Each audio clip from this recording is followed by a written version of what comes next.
अस्सलाम वालेकुम। Programme night addition में हम आपको खुशामदीद कहते हैं। नाजरीन, मैंडेट चोरी के एहतजाज और गिरफ्तारियों के बीचों बीच आज मुल्क के सबसे बड़े आईनी ओहदे पर आसिफ अली जरदारी ने हल्फ उठा लिया है। अगरचे वो दूसरी बार इस ओहदे का हल्फ उठा रहे थे, लेकिन वो मुल्क के 14वें सदर मुंतखब हुए हैं। 15 साल में बहुत कुछ बदल गया है। खुसूसी तौर पर सदर पाकिस्तान के ओहदे में जितनी ताकत आज से 15 साल पहले थी वो आज नहीं है। और दिलचस्प बात यह है कि आज जिस सदर ने हल्फ उठाया है वो पावर्स इसी सदर ने पार्लियामेंट के हक में सरेंडर की थी। आज ऐवान सदर में हल्फ बरदारी की जो तकरीब जब हम देख रहे थे, मैं देख रही थी, तो बहुत कुछ बदला बदला नज़र आ रहा था, लेकिन कुछ सिमिलैरिटीज़ भी हमने देखी। तब में और आज में क्या फ़र्क था, क्या एक जैसा था? बिलाशुबा आसिफ अली जरदारी मुल्क की सियासत का एक बहुत बड़ा नाम है। पावर्स को लेकर सदर मुमलिकत का ओहदा भी उनके सामने छोटा मालूम होता है। ऐसे में सवाल यह है कि वो मुल्क के मुआशी चैलेंजेस, सियासी चैलेंजेस, इन सब को कैसे एड्रेस करेंगे, कैसे उनकी जो हुकूमत है जिसको उन्होंने सपोर्ट किया है शहबाज शरीफ साहब को वोट देकर और ये कह कर कि हम काबीना का हिस्सा नहीं बनेंगे, कैसे इस चैलेंजेस का सामना करेंगे बग़ैर वफाकी काबीना का हिस्सा बने हुए। एक तरफ उन्हें मुफाहमत का बादशाह माना जाता है, तो दूसरी तरफ मुल्क में सियासी तकसीम, सियासी दुश्मनी का आज रूप धार चुकी है। यानी मुल्क में मुफाहमत की ज़रूरत आज जितनी है आज से पहले कभी नहीं थी। क्या जरदारी साहब जो है वो इसमें रोल प्ले करने में, पॉजिटिव रोल प्ले करने में कामयाब हो पाएंगे?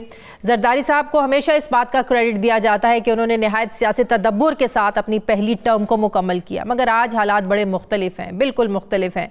इस बार जाली मैंडेट के इल्ज़ाम के साथ दूसरी टर्म को मुकम्मल करने के लिए कौन से चैलेंजेस हैं जो उनको फेस करने पड़ेंगे, क्या स्ट्रैटेजी वो अपनाएंगे? नाजरीन, जब वो ऐवान सदर में हल्फ उठा रहे थे, ऐन उसी वक्त मरियम नवाज की हुकूमत पंजाब में तहरीक इंसाफ के सियासी कारकुनान के मैंडेट चोरी के खिलाफ जो एहतजाज कर रहे थे, उन पर गिरफ्तारियां की जा रही थी। जरदारी साहब की सियासी हिकमत अमली में कभी इस तरह की गिरफ्तारियां हमने नहीं देखी कि आगे जाकर नून लीग और पाकिस्तान पीपल्स पार्टी के दरमियान इसमें कोई दरार आ सकती है। मुस्लिम लीग नून ने मुल्क और सूबा आखिर चलाना है, मुझे तो इसमें तजाद नजर आ रहा है। एक मंजर में वजीर आला मरियम नवाज बच्चों से प्यार करती हुई नजर आती हैं, तो दूसरे मंजर में उसी मरियम नवाज की हुकूमत में पुलिस मुखालिफ सियासी जमात के कारकुनान पर उनकी गाड़ियों को तोड़ फोड़ कर रही है और ध्यान भी नहीं रख रहे हैं, और पता भी है उनको कि इन गाड़ियों में बच्चे बैठे हैं, उसके बावजूद गाड़ियों के शीशों को तोड़ा जा रहा है, मारा जा रहा है। और आज मरियम नवाज साहिबा का जो सोशल उनका मीडिया है, नून लीग का मीडिया, ऐसी जो फुटेजेस हैं जब वो लोगों के घरों में जा रही हैं, स्कूल में जा रही हैं, बच्चों से प्यार कर रही हैं, बड़ा इन्होंने आज अपने सोशल मीडिया पर इस तरह की नून लीग की तरफ से जो वीडियोज़ हैं वो अपलोड की हुई थी, ताकि आज जो कुछ पंजाब पुलिस ने किया इसको इससे ध्यान जो है वो हटाया जा सके। मरियम नवाज साहबा ने तो नारा लगाया था कि उनके दिल में इंतकाम का कोई जज्बा नहीं है। तो सवाल यह है कि आज एहतजाज करने वालों के साथ पंजाब की सड़कों पर जो हो रहा है, क्या ये आमरीत का दौर है या जमहूरियत का दौर है? आमरीत में तो समझ आती है कि आप एहतजाज करेंगे तो डंडे ही खाने पड़ेंगे आपको, लेकिन ये तो जमहूरियत का दौर है। आप तो आवाम के वोटों से मुंतखब होकर एक मुंतखब हुकूमत है आप, तो आज का जो रवैया था क्या वो जस्टिफाई करता है जमहूरियत के इस दौर में? क्या ऐसे नून लीग अपनी गिरती मकबूलियत को ऊपर लेकर जा सकती है? अगर गवर्नर्स को छोड़कर मुस्लिम लीग नून ने सियासी जबर का रास्ता तर्क ना किया तो कल को ये सब कुछ दोबारा मुस्लिम लीग नून के सामने आएगा। हम माजी की गलतियों से सीख कर आगे क्यों नहीं बढ़ना चाहते हैं? मैं बात करूंगी, मुझे ज्वाइन कर रहे हैं मुस्लिम लीग नून के सीनियर रहनुमा राना तनवीर हुसैन साहब। अस्सलाम वालेकुम, बहुत बहुत शुक्रिया राना साहब आपका। राना साहब, ये आप लोग अवाम के वोटों से मुंतखब होकर एक जमहूरी हुकूमत एक वजूद में आई है, धांधली के खिलाफ जो एहतजाज हो रहा है, अपोजिशन का तो काम होता है एहतजाज करना। आमरीत में एहतजाज की इजाज़त ना मिले समझ में आता है, डिक्टेटर इजाज़त ना दे समझ में आता है, लेकिन एक मुंतखब हुकूमत में भी आप अगर रैलियां नहीं निकाल सकते, एहतजाज नहीं कर सकते, तो ये लोग कहाँ जाएं? शादिया, मेहरबानी लेकर मैं आपको बताऊं कि जो आपने कहा एहतजाज और अमन एहतजाज तो कानून के दायरे में हो, हक है। लेकिन ये भी है कि जो हुकूमत होती है वो रिस्पॉन्सिबल होती है या पाबंद होती है कि अपने हर शहरी के जानो माल का तहफ़्फ़ुज़ करिए, उसकी आईनी जिम्मेदारी है।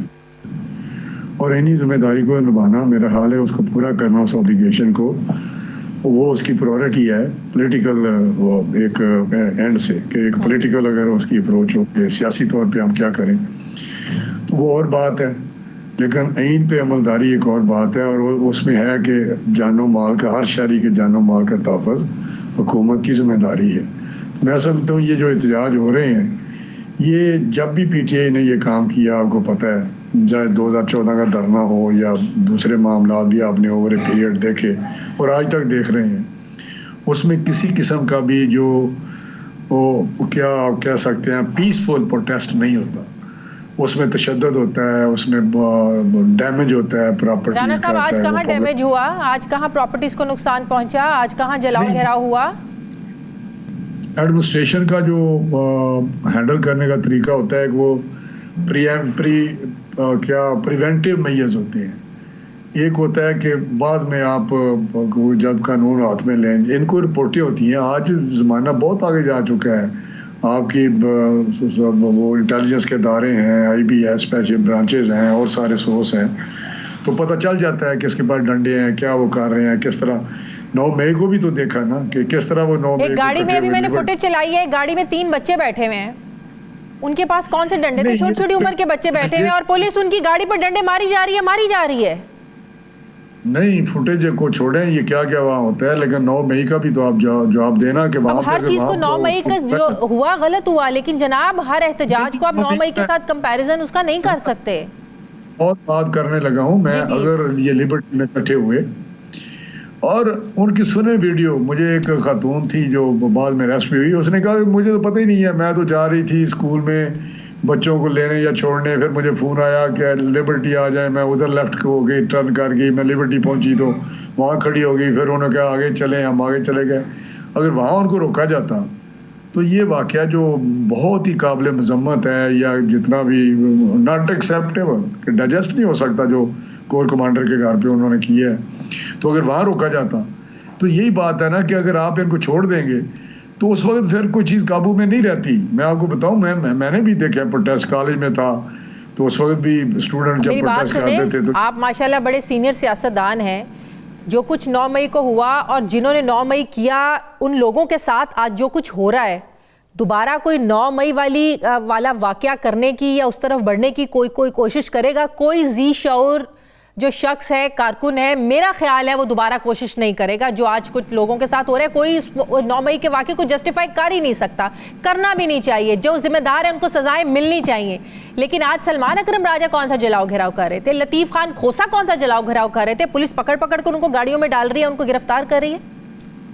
नहीं, अगर लतीफ़ खान खोसा तो खैर मैं उसके मतलब क्या कहूँ, वो तो इज द टाइप के वो कुछ भी कर सकता है और किस हद तक जा सकता है। सलमान अकरम राजा, अगर आप ऐसे क्राउड को लीड करेंगे जिसकी नीयत ठीक नहीं है, तो उसमें आप क्यों नहीं काबू आएंगे? हम भी काबू आते रहे हैं।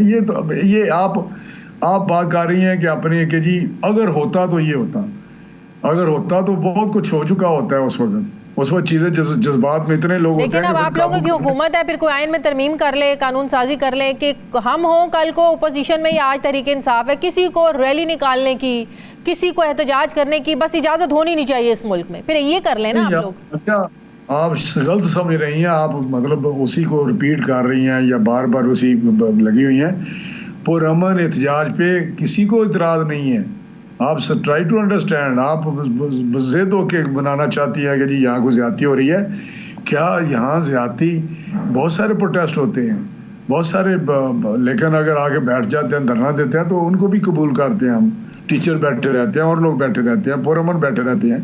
लेकिन अगर जो पीटीआई का कल्चर है या जो पीटीआई का एक वर्कर है, जो मुझे पता है इलेक्शन में ये क्या करते रहे हैं, इनका तो कल्चर ही गुंडागर्दी है, इनका तो कल्चर ही मार ताड़ है, इनका कल्चर ही टेक ओवर करना है कि आप वो पोलिंग स्टेशन टेक ओवर कर जाएं और मारे कूटें। तो आप खुदा के लिए, मेरा हाल आप फील्ड में किसी वक्त आपको लाते हैं, आपको समझा देंगे ये चीज़ें हैं क्या। आप इलेक्शंस की बात कर रहे हैं, आपकी पार्टी के अपने लोग कह रहे हैं कि जिनका मैंडेट है आप उनको दे दें। जावेद लतीफ़ साहब कहते हैं ऐसे कैसे हो सकता है, एक हल्के में मेरे साथ वाले में इनकलाब आ जाए, दूसरे में इनकलाब ही ना आए। तो इलेक्शन में जो कुछ हुआ, जिसने किया उसकी तो आप बात ना करें, आपकी पार्टी के अपने लोग कह रहे हैं। उसका जवाब तो उससे ले लें, लेकिन मेरे हल्के में तो आप गई हैं। हाँ, शुक्र है आपने खुद चक्कर लगाया है, तो आपको पता है मेरे हल्के का कि इनकलाब आ गया। वही ना, आपके में इनकलाब आ गया, साथ वाले में क्यों नहीं आया? छोड़े, इसको डिस्कस ना करें। आपको पता है मेरा तो 7 बजे रिजल्ट फाइनल हो गया था अल्हम्दुलिल्लाह। उसमें क्या, तो आपको पता सारी बात का, वो उसका जवाब उससे ले लें। वो बड़ा, मुझे उससे हमदर्दी है, बड़ा हमारा कुलीग है और बड़ा अच्छा आदमी है। ठीक है, बहुत बहुत शुक्रिया राना तनवीर हुसैन साहब मेरे साथ थे, बहुत शुक्रिया। मजनून के सीनियर रहनुमा। मुझे ब्रेक लेने नाज़रीन वापस आते हैं वक्फे के बाद।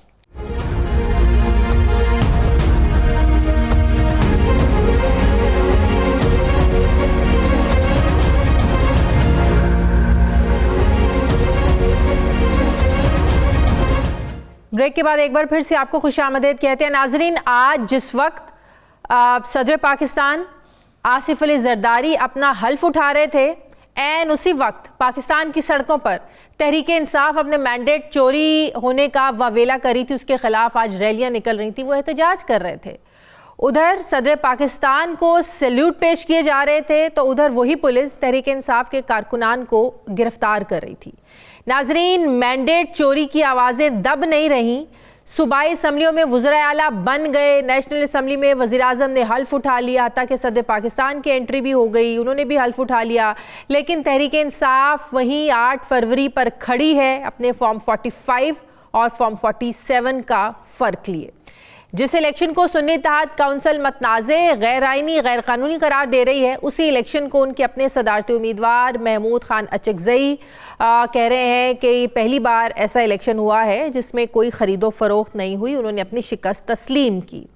एक तरफ वज़ीर आला KPK ने सदर मुमलिकत की तकरीब हल्फ बरदारी में ना जाकर वफाक और सूबे में एक महाज़राई का एक इंदिया दिया है, एक पैगाम दिया है, तो दूसरी तरफ हुक्मरान इत्तेहाद के कुछ लोग मुफाहमत और मसाके मईशत की बात कर रहे हैं। एक तरफ PTI की जानिब से री इलेक्शन की आवाज़ें उठ रही हैं, तो दूसरी तरफ शहबाज शरीफ और जरदारी साहब की जो जोड़ी है ये लंबी इनिंग्स खेलने की तैयारी कर रहे हैं। एक तरफ हुक्मरान इत्तेहाद आगे बढ़ने के लिए एक पेज पर आ चुका है, तो दूसरी तरफ अपोजिशन अभी तक हमें बिखरी बिखरी नज़र आ रही है। ये तकसीम हमें सदारती इलेक्शन और फिर अपोजिशन लीडर की नामजदगी के मौके पर भी देखने को मिली। JUI और जमात इस्लामी ने पहले सदारती इलेक्शन का बायकॉट किया, फिर अपोजिशन लीडर की नामजदगी में भी सुन्नी इत्तेहाद काउंसिल का साथ नहीं दिया। सवाल उठ रहे हैं कि अगर अपोजिशन जमातें यूँ ही तकसीम रहीं तो क्या वो 8 जमाती हुकूमती अलायंस को टफ़ टाइम दे पाएंगी? उनके जो कंसर्न्स हैं, तहफ़्फ़ुज़ात हैं, फिर वो कहाँ जाकर उठाएंगी, किन के सामने आवाज़ उठाएंगे? अब इसे हालात का जबर कहें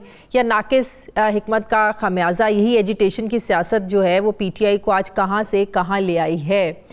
PTI के हाथ में कुछ नहीं है, उनके हाथ खाली हैं और मुखालिफ इत्तेहाद वज़ारत उज़्मा समेत सदारत की जंग भी जीत गया है। अब सवाल ये है कि PTI अब भी एहतजाजी मूड से मूव ऑन होने के लिए तैयार क्यों नहीं है। एक तासुर ये भी है कि PTI के रास्ते में कोई और नहीं बल्कि उसकी अपनी टकराव की पॉलिसी ही रुकावट है। अगर ऐसा है तो PTI क्यों उसे बदल नहीं रही है? मौजूदा तल्ख सियासी माहौल में आइंदा का मंजरनामा क्या होगा? जमहूरियत आगे कैसे बढ़ेगी? तहरीक इंसाफ के जो लोग हैं, जैसे शेर अफजल मरवत साहब हैं, वो कह रहे हैं कि मरीम नवाज़ ने तो मेरे कत्ल की मनसूबाबंदी कर ली। अब ऐसे इल्ज़ाम तराशियाँ जो है वो होना शुरू हो गई हैं। मैं बात करूंगी, मुझे सेनेटर ओन अब्बास बप्पी साहब तहरीक इंसाफ के रहनुमा ज्वाइन कर रहे हैं। अस्सलाम वालेकुम, बहुत बहुत शुक्रिया ओन अब्बास साहब आपका। ओन अब्बास साहब, पिछले हफ्ते भी जो एहतजाज हुआ, जो एहतजाज हमने आज देखा और उस एहतजाज के साथ जो सलूक पिछले हफ्ते भी हुआ, जो आज भी हमने देखा, उससे एक पैगाम दिया जा रहा है। जो पैगाम हमें भी मिला वो ये देख स्क्रीन्स पर जब देखा हम लोगों ने कि जब तक ये हुकूमत रहेगी आप लोग सड़कों पर अपने एहतजाज के लिए, अपने हक के लिए, अपनी आवाज़ के लिए आप लोगों को निकलने की इजाज़त नहीं है। और अगर आप निकलेंगे वही हाल होगा, उसी तरह गाड़ियाँ तोड़ी जाएंगी जैसे गुलू भट्ट ने मॉडल टाउन वाक़े में लोगों की गाड़ियाँ तोड़ी थी। तो आप लोग तैयार हैं ये सब कुछ, जब तक ये हुकूमत रहेगी, ये सब कुछ भुगतने के लिए तैयार हैं आप लोग? बेबी, पहले तो आपने कहा ना कि पाकिस्तान तहरीक इंसाफ के पास कुछ नहीं है और उनके हाथ खाली हैं। I totally disagree with. I think हमारे पास कुछ वाकई नहीं है। पाकिस्तान में जो एक सियासी चाल थी उसमें तो हमारे पास कुछ नहीं आया, लेकिन हमारे पास पाकिस्तान की आवाम मौजूद है और यही कुछ चाहिए होता है किसी भी मुल्क, किसी भी रियासत में। अगर आपकी आवाम आपके साथ है तो कोई चीज आपको गिरा नहीं सकती। This is number 1। नंबर 2, आप इनकी मुनाफिकाना पॉलिसी देखें कि ना सिर्फ इन्होंने मैंडेट चोरी किया, हमारे वोट उठा लिए, हमारी सीटें उठा के ले गए, फॉर्म 45, फॉर्म 47, उसके ऊपर फिर जो बंदर बांट हुई है, यानी कि जिस तरह वो कहते हैं ना कच्चे के डाकू और इन पक्के के डाकू ने जिस तरह मसरूका माल बांटा कि तुम डिप्टी चेयरमैन सेनेट और ये चेयरमैन सेनेट और डिप्टी स्पीकर और डिप्टी नॉर्मल स्पीकर हो जाएगा, प्राइम मिनिस्टर तुम्हारा, सिंध तुम्हारा, बलोचिस्तान हमारा, जिस तरह की ये बंदर बांट कर ली है। आप उसमें देखिए कि मरीम नवाज शरीफ साहिबा की पहली तकरीर, मैं पूरी चीफ मिनिस्टर ना सिर्फ अपोजिशन की हूँ बल्कि मैं जनाब गवर्नमेंट की भी चीफ मिनिस्टर हूँ।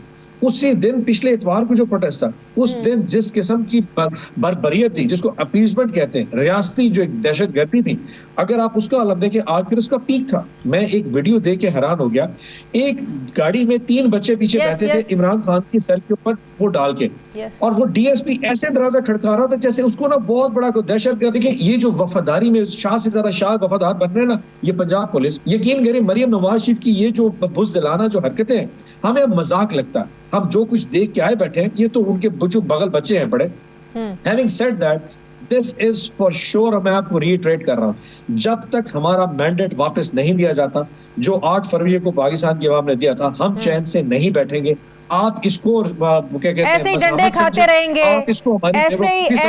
ऐसे ही डंडे खाते रहेंगे, ऐसे ही जो है वो एहतजाज आप लोग करते रहेंगे। अगर ये डंडे ना खाए, अगर ये डंडे ना खाए आज हमने, तो शायद हमें हमारे बच्चे माफ नहीं करेंगे। ये जंग इस हद तक चली गई है कि इस जंग में अगर हम पीछे चले गए तो शायद पाकिस्तान पीछे चला जाएगा। अब ये हमारी कोई वजीर आजम बनने की लड़ाई नहीं है, हमारी अगर गवर्नमेंट में बनना होता तो पीपल्स डंडे खाने से इंसाफ थोड़ी मिलेगा बप्पी साहब, डंडे खाने से इंसाफ नहीं मिलेगा। इंसाफ तो जो मुतल्लिका फोरम है वहां से मिलेगा। किसी को नहीं मिला इंसाफ, खुदा की अदालत से मिलेगा, और वो इंसाफ हमारी नीयत से मिलेगा, हमारे ज़मीर से मिलेगा। आज अगर हमने गवर्नमेंट बनानी होती तो ये चीज तारीख पे है कि पीपल्स पार्टी ने हमें ऑफर की थी कि आप हमारे साथ बन जाए, लेकिन गवर्नमेंट बनाना हमारा मकसूद ही नहीं था। हमारा मकसूद 2 चीजें, एक हमारा जो राइट है हमें दिया जाए, गवर्नमेंट बने या न बने वो अलग बात, और दूसरा जो हमारे लीडर के साथ इमरान खान साहब के साथ जो रवैया, 180 केसेस मतलब निकाह गैर शरीक करा देना, एक घरेलू खातून के ऊपर तोशा खाना जिसका कोई लेना नहीं, 10 साल की सजा, ये चाजी वो चीजें they have to revert back, इनको वापस लानी पड़ेगी जब तक ये 2 एजेंडा मुकम्मल नहीं होता। और दूसरी बात एक और, आप अली अमीन गंडापुर को देखें, हमें अवाम भी माफ नहीं करेंगे। वजीर आजम साहब की हलफ बर्दारी में वो शरीक नहीं हुए, सदर पाकिस्तान की हलफ बर्दारी में शरीक नहीं हुए। केपी के इसी मुल्क का सूबा है, वो बिल्कुल ही कट कर एक साइड पर अलग थलग होकर बैठ जाएंगे। जाहिर है उनके कंसर्न्स, उस सूबे के मसाइल को, कंसर्न्स को, जाहिर है बहुत सी चीज़ें ऐसी होती हैं कि आपको विफाक से बात करनी पड़ती है, विफाक की मदद आपको चाहिए होती है, तो कैसे एक सूबा अलग थलग होकर रह सकता है? अली अमीन गंडापुर ने बड़ी क्लैरिटी से बताया कि वो इस किस्म की ये जो है ना, ये मतलब माजरत के साथ ये 2 पिछले हफ्ते 10 दिन जो इस्लामाबाद में चल रहा है, मतलब ये जिस किस्म की बांट चल रही है आपस में डाकुओं की, इसका हिस्सा नहीं बनने जा रहे, बिकॉज इसके ना आने से ये चीजें रुक नहीं सकती। हैविंग सेड दैट, उन्होंने बड़ी क्लैरिटी से कहा कि जब मुश्तरका मफादात की काउंसिल होगी जिस में आके मैंने अपने सूबे की राइट कर, मैं वहां जाऊंगा और वहां अल्टीमेटली इसकी जरूरत होगी कि वहां जाके अपनी बात करें।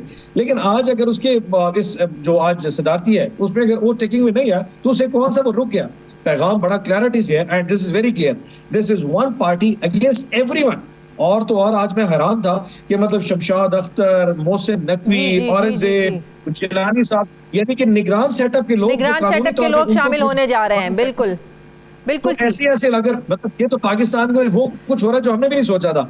PDM 1 से PDM 2 तक, और PDM 2 से निगरानों का भी एक अमेलगमेशन डाल के, यानी कि अब समझ नहीं लग रही कि पाकिस्तान में सिर्फ एक लीडर और एक पॉलिटिकल पार्टी है जो पूरे निजाम के साथ अकेली खड़ी है, और वो सिर्फ तहरीक इंसाफ इमरान खान है। और आज बड़ा क्लैरिटी से आया, इतने बड़े अगर ये पॉलिटिकल लोग थे तो अपनी जमात के लोग ले आते ना, नून लीग अपने ले आती, MKM के लोग डालते, ये निगरान 5-7 डाल के इसका फ्राइड चिकन वो कहते हैं, इसका इतना बड़ा मतलब अमेलगमेशन करने की आखिर जरूरत क्या थी? अल्टीमेटली बार है। देखिए आपने फॉर्म 47 के ऊपर जो इलेक्शन जीता है उसकी कीमत ऐसे अदा करनी पड़ती है कि अब आपको बर्दाश्त करना पड़ेगा मोहसिन नकवी जैसे लोग, आपको बर्दाश्त करने पड़ेंगे वो जो औरत जिनको कोई नहीं जानता, आप you have to live with it. So this is a political price these political parties have to pay, जो हम कभी भी तैयार नहीं पे करने के लिए। जी तो पार्लियामेंट आप लोगों ने चलने नहीं देनी, इस हुकूमत को चलने नहीं देना आप लोगों ने? कोई पार्लियामेंट, ना पंजाब असेंबली, ना नेशनल असेंबली, ना सेनेट, जहां पे हम रोक सकते हैं हम इनको ब्लॉक करेंगे। हम इनको चोक करेंगे। And this is entirely because of one reason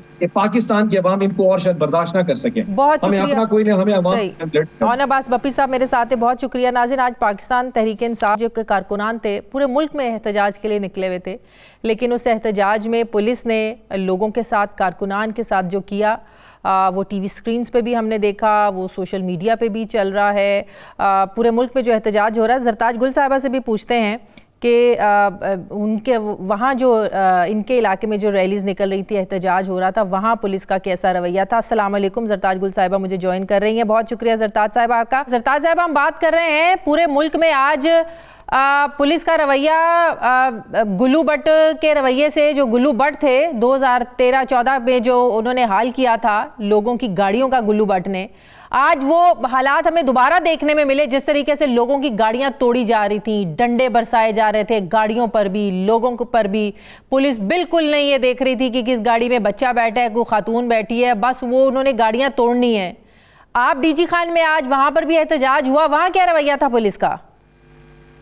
thank you Shazia, thank you for inviting me. That's very unfortunate कि 8 फरवरी को जिस तरह आवाम, बुजुर्ग, बहनें, बेटियां, नौजवान जो हैं वो निकले हैं, जुल्म का जो उन्होंने हिसाब था वो उन्होंने वोट के जरिए, वोट की पर्ची के जरिए, खामोश इनकलाब के जरिए उन्होंने 8 फरवरी को खान साहब को, इमरान खान के नाम पे वोट दिया और डेरा गाजी खान के गयूर अवाम ने मुझे भी वोट दिया और मैं दोबारा पार्लियामान में वापस आई हूँ। अब उसके बाद अभी तक फॉर्म 45 को चेंज किया जा रहा है और आपके सामने है कि 26 दिन के बाद जब खुद इलेक्शन कमीशन ने अपनी वेबसाइट के ऊपर फॉर्म 45 लगाया तो आपको पता है कि फॉर्म 47 और फॉर्म 45 आपस में मैच नहीं कर रहे थे।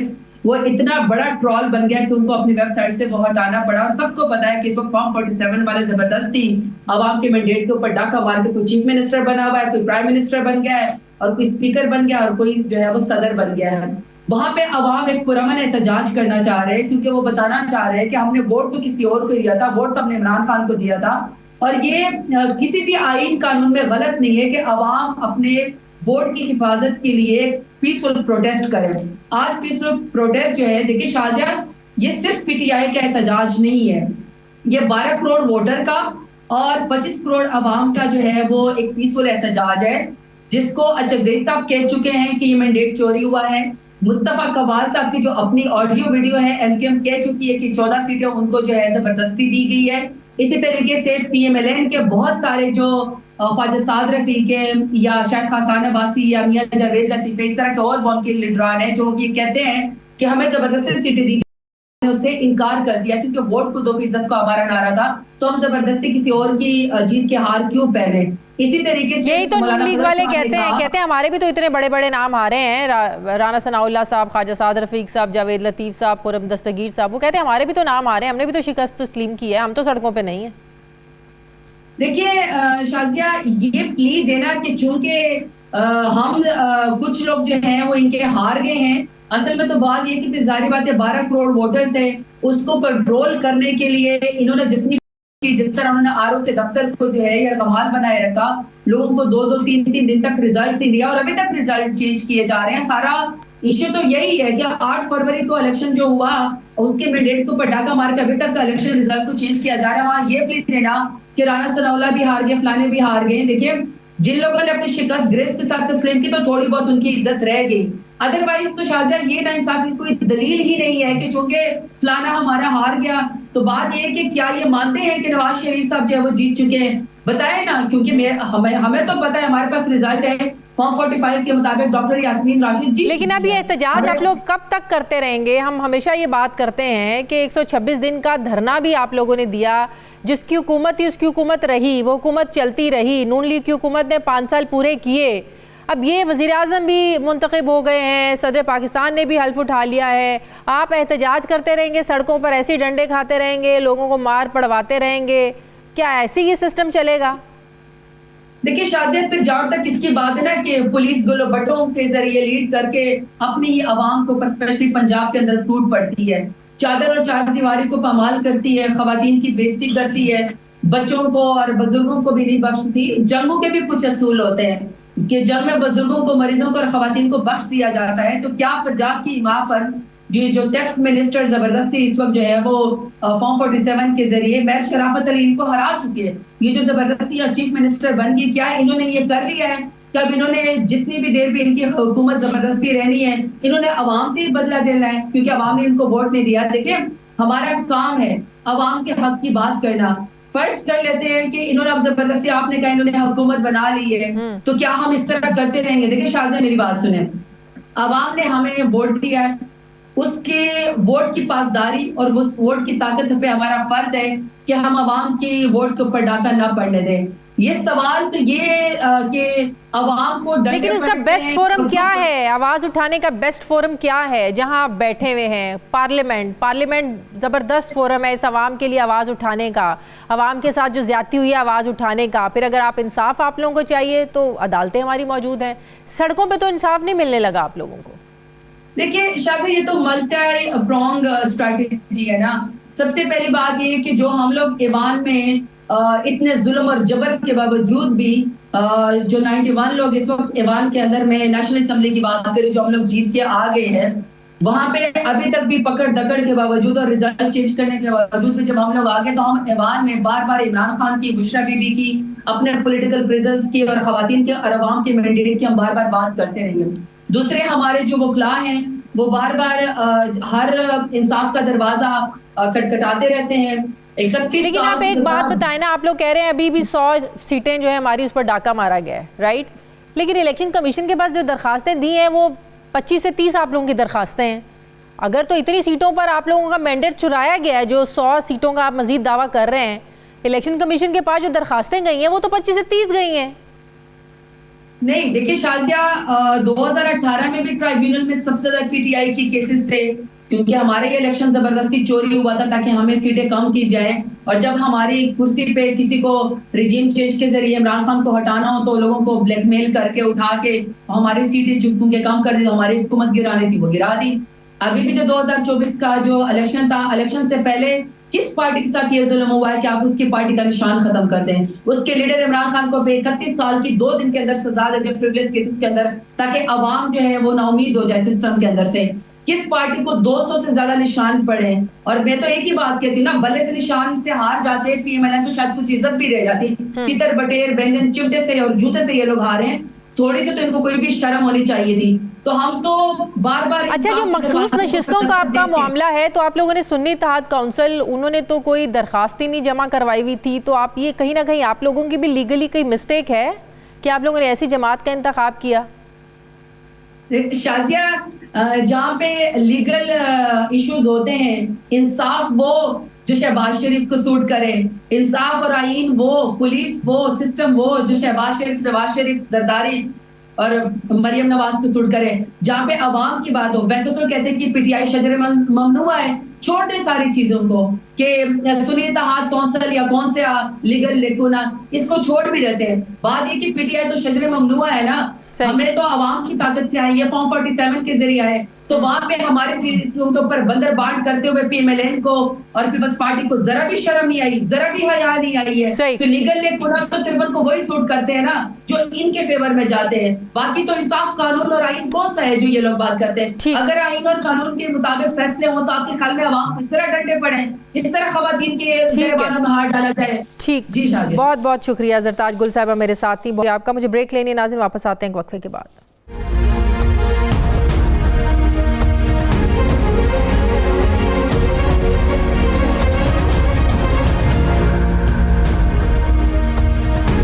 ब्रेक के बाद एक बार फिर से आपको खुशामदीद कहते हैं नाजरीन। 8 फरवरी को होने वाले इंतखाबात में धांधली की जो बाज़गश्त है, शोर है, ये दिन ब दिन बढ़ता जा रहा है और कम होने की उम्मीद नहीं है। अभी फॉर्म 45-47 में तजाद के चर्चे रुके नहीं थे कि इलेक्शन कमीशन ने सुन्नी इत्तेहाद काउंसिल को ख़वातीन और अक़लियतों की मखसूस नशिस्तों से भी महरूम कर दिया है। बात यहाँ पे ख़त्म नहीं होती, बल्कि इलेक्शन कमीशन ने वो मखसूस सीटें माले मुफ्त दिले बेरहम वाली बात के मुताबिक बाकी सियासी जमातों में बांट कर एक नई मिसाल कायम की की है। सुन्नी इत्तेहाद काउंसिल को इस फैसले से कौमी और सूबाई असम्बली की लगभग 80 नशिस्तों से हाथ धोना पड़ रहे हैं। अहम बात यह है कि खैबर पख्तूनख्वा असम्बली में सिर्फ 19 जनरल नशिस्तें जीतने वाली मुख्तलिफ सियासी जमातों में 26 मखसूस सीटें बांटी गई हैं, यानी मखसूस नशिस्तों की एक तरह से लूट से लगा दी गई है और by one get one free से भी आगे का फॉर्मूला मुतारिफ करवा दिया गया है। नए फॉर्मूले के तहत 7 जनरल नशिस्तों पर कामयाब होने वाली JUIF को 10 रिजर्व सीटें दी गई हैं, मुस्लिम लीग नून को 6 सीटों के बदले 8 दी गई हैं, पीपल्स पार्टी को 4 के बदले मखसूस 6 सीटें दी गई हैं।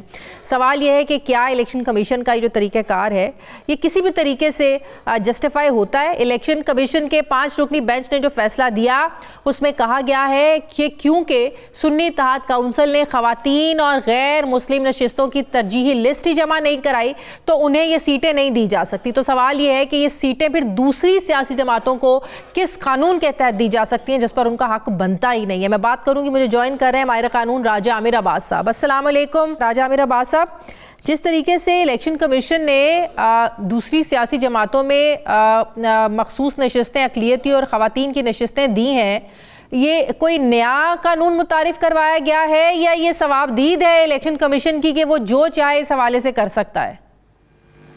देखिए, बज़ाहिर ऐसे लग रहा है कि इलेक्शन कमीशन शायद इस नतीजे पे पहुंचा है कि उसका जो इलेक्शन एक्ट है या उसका जो रूल्स हैं इलेक्शन के या जो शेड्यूल इलेक्शन कमीशन देता है वो आइन से बालातर है। वो आइन में दिए गए जो प्रोविजंस हैं, जो आर्टिकल्स हैं, उससे ऊपर है, क्योंकि आईन पाकिस्तान कहता है आर्टिकल 51 बड़ा क्लियर है कि जी जो रिजर्व सीटें होंगी वो जो पार्टी होगी उसके जो प्रोपोर्शनल सीट्स वो हासिल करती है उसकी हद तक उसको दी जा सकती हैं। और प्रोपोर्शन का मतलब तब होता है कि जब सीटें ज्यादा हो तो और रिजर्व सीटें कम होती हैं तो फिर उससे तनासुब से वो उनको सीटें दी जाती हैं। और यही बात जब इलेक्शन कमीशन का ये फैसला आया तो उनके एक मेंबर जो पंजाब से हैं बरवाना साहब, उन्होंने कहा कि जी अगर ये हम PTI को नहीं दे सकते तकनीकी बुनियाद पे तो हम किसी भी तरीके से ये सीटें किसी और पार्टी को नहीं दे सकते। अच्छा, जब ये मसला बनना शुरू हुआ था तब हम लोगों ने भी ये सवाल उठाना शुरू किया था, तो हमें कहा जाता था कि जो तरजीही लिस्टें हैं वो जमा नहीं कराई तो कुछ माहिर कावानीन हैं जो इवन के कमर दिलशाद साहब ये बात करते थे कि ये कोई बड़ा मसला नहीं है तरजीही लिस्टों का कि आपने पहले लिस्ट नहीं दी, ये बाद में भी हो सकता है। लेकिन अब ये जवाज़ी ये बनाया जा रहा है कि सुन्नी इत्तेहाद काउंसिल ने जो तरजीही लिस्ट है फहरिस्त शामिल आपने पहले जमा ही नहीं कराई, तो ये जस्टिफाई है उनका ये एतराज़?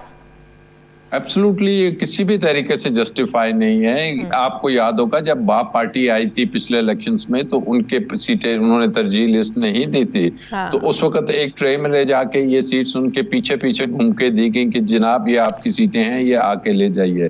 देखिए बात बड़ी क्लियर है, एक तरफ आइन की प्रोविजन है, आइन का आर्टिकल है, वो कहता है कि ये आपने प्रोपोर्शनेट बेसिस पे पार्टीज को देनी है, और दूसरी तरफ जो इलेक्शन कमीशन है वो कहता है हमारा शेड्यूल जो सा है वो चूंकि आ चुका था और जब शेड्यूल आ गया कौमी असम्बली का और रिजर्व सीटों का, तो रिजर्व सीटों के शेड्यूल वाले डेट तक आपने अपनी तरजीह वाली लिस्ट नहीं दी। तो अब क्या आईने पाकिस्तान सबकत हासिल करेगा शेड्यूल पे, या शेड्यूल जो सा है वो ओवर रूल कर देगा आईनी ये प्रोविजन को? ये एक आईनी राइट है किसी भी पार्टी का। ये एट द एंड आप समझते हैं ये फैसला सुप्रीम कोर्ट को ही करना पड़ेगा?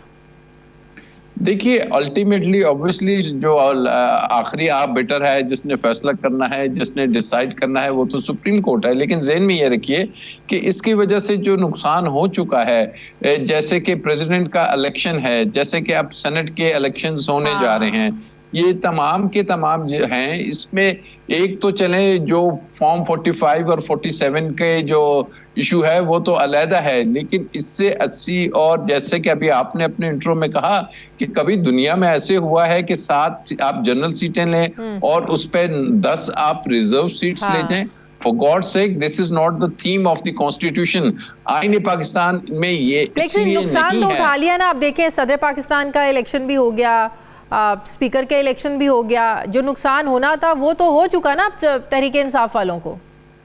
देखिए अभी एक नुकसान और की कोशिश की जा रही है कि जो सेनेट के होने वाले इलेक्शंस हैं उसमें जो इनको एक तो बल्ले का निशान ना दिया जाए, एक ऑलरेडी उन्होंने अपने इंट्रा पार्टी इलेक्शंस कर लिए हैं और उन्होंने अप्लाई किया है कि हमारी सर्टिफिकेशन और हमें बल्ले का निशान दिया जाए ताकि हम बैठ के तौर पे सेनेट में तो उनके मेंबर्स ऑलरेडी हैं, वहां पे हम कंटिन्यू कर सकें। एक तो उनको ये लगता है कि ये भी फैसिलिटी दोबारा बैठ वाली भी शायद ना दी जाए सेनेट के इलेक्शंस तक। और फिर जो मेंबर्स हैं, देखिए जी सूबाई असेंबली से लोगों ने सेनेट में इलेक्शन होना है, जिस सूबे की जितनी सीटें हैं, और सूबाई असेंबली में अगर आपकी 30-40 सीटें हर जगह से कम होती हैं तो उसका अल्टीमेटली नुकसान सेनेट में इनकी मेंबरशिप पे होगा। 7-8 नशिस्तें तो सेनेट की आपकी ऐसी कम पड़ जाएंगी, ऐसे कम पड़ जाएंगी। तो बात वही है कि जी जो चीज तयशुदा है वो तयशुदा यही है कि जी भी किसी भी तरीके से इनका तो सेनेट के इलेक्शन से पहले सुप्रीम कोर्ट को चाहिए कि इस मामले का हल निकाले। ऑब्वियसली बिल्कुल सुप्रीम कोर्ट को चाहिए कि सेनेट के इलेक्शन से पहले, अब 14 तारीख को तो एक हो रहा है सेनेट का इलेक्शन, फिर 2 या 3 अप्रैल को दूसरा सेशन हो रहा है उसका, तो इससे पहले इसका डेफिनेट रिजल्ट आना चाहिए। और दूसरी कि जी एक तरफ तो केपीके की हाई कोर्ट जो सी है वो स्टे करती है और स्टे के बाद हल्फ लिए जाते हैं। ये वो तमाम इश्यूज हैं कि जो सुप्रीम कोर्ट को टॉप प्रायोरिटी पे डिसाइड करने चाहिए, क्योंकि ये सिर्फ किसी पार्टी का इशू नहीं है, ये अवामी नुमाइंदे हैं, अवाम के वोट हैं। इन्होंने कल को अवाम की रिप्रेजेंटेशन अपने हल्के और देखिए ना, इलेक्टोरल कॉलेज जब पूरा नहीं है तो आपके जो एक आईनी आपके तकाजे हैं वो भी पूरे नहीं होते हैं। इलेक्टोरल कॉलेज पूरा नहीं था जब आप सदर साहब के लिए आप वोटिंग दे रहे थे, तब भी आपका पूरा थोड़ी था इलेक्टोरल कॉलेज। ऑब्वियसली नहीं था, केपी में स्टे था और इसके अलावा सीटें नहीं थी। लेकिन बात यही है कि अगर तो ये सारा सिस्टम सही होता तो फिर ये सदर के इलेक्शन कॉन्टेस्टेड इलेक्शन होते। लेकिन अब चूंकि फैसला किया हुआ है कि इसमें कॉन्टेस्ट नहीं होना, जो शख्स जिसने आना है, अभी सेनेट के आगे इलेक्शंस आ रहे हैं उसमें तो अभी से हम सुन रहे हैं कि जी जो निगरान वजीर आजम साहब थे गालिबन वो चेयरमैन सेनेट का सोच रहे हैं, जो निगरान वजीर आला पंजाब थे वो सोच रहे हैं कि इंटीरियर मिनिस्टर आ जाना है, और इस तरीके से जो पहले इंटीरियर मिनिस्टर थे वो वजीर आला चले गए हैं।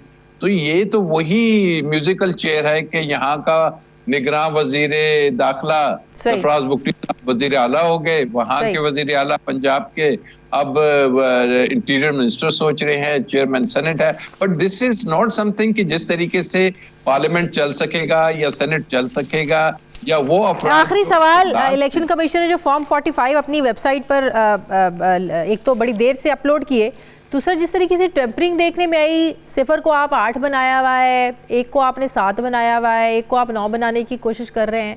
इन सारे मामलात पर जो इलेक्शन कमीशन की साख है ये जो इतनी ख़राब हुई है, बड़ी ज़रूरत नहीं आप समझते कि इलेक्शन कमीशन को इसको अब ठीक करना पड़ेगा? देखिए जी, इलेक्शन कमीशन आप कैसे ठीक कर सकता है? इलेक्शन कमीशन के पास जो अपीलें थी, जो मैटर्स आए थे, वो भी उसने डिसाइड कर दिए और उसने कहा कि जी आप ट्रिब्यूनल चले जाइए। अब जब उसने तमाम की तमाम पिटीशंस उठा के ट्रिब्यूनल्स भेज दी तो अब इलेक्शन कमीशन ने बल्ले का निशान ले लिया। इलेक्शन कमीशन ने फॉर्म 45 को उठा के ट्रिब्यूनल में भेज दिया। इलेक्शन कमीशन ने जो है रिजर्व सीट्स विमेन की वो नहीं दी। तो अब साख सही करने की गालिबन उनके पास गुंजाइश नहीं है। अब तो ये है कि अगर तो कोई अकाउंटेबिलिटी का प्रोसेस है तो फिर ये इलेक्शन कमीशन से जरूर पूछगछ होनी चाहिए कि ये कौन सा आइन था, कौन से कवानीन थे, कौन से आपके रूल्स थे, और उस दिन रात को आप जो गए थे उसके बाद इलेक्शंस मीडिया पे रोक दिया गया result. There are so many questions जिसको ना सिर्फ पाकिस्तान में या पीटीआई कह रही है, आप जितना भी इंटरनेशनल मीडिया उठाते हैं, बड़े बड़े जर्नल्स देखते हैं, मैगजीन्स देखते हैं, दुनिया की ऑर्गेनाइजेशंस देखते हैं, दे ऑल आर डिमांडिंग कि जी ये क्या हो रहा है। यूनाइटेड नेशन में बात हुई, अमेरिका में बात हो रही है, सेनेटर्स वहां के कह रहे हैं कि जी पाकिस्तान के जो इलेक्शंस हुए हैं उनको एक इन्वेस्टिगेशन होनी चाहिए, प्रोब होना चाहिए। But I don't think so. बहुत शुक्रिया राजा आमिर अब्बास साहब, माहिर कानून मेरे साथ। शुक्रिया। प्रोग्राम का वक्त खत्म हो गया। फीडबैक दे, अपना ख्याल रखें, मुझे इजाजत दें। अल्लाह हाफिज।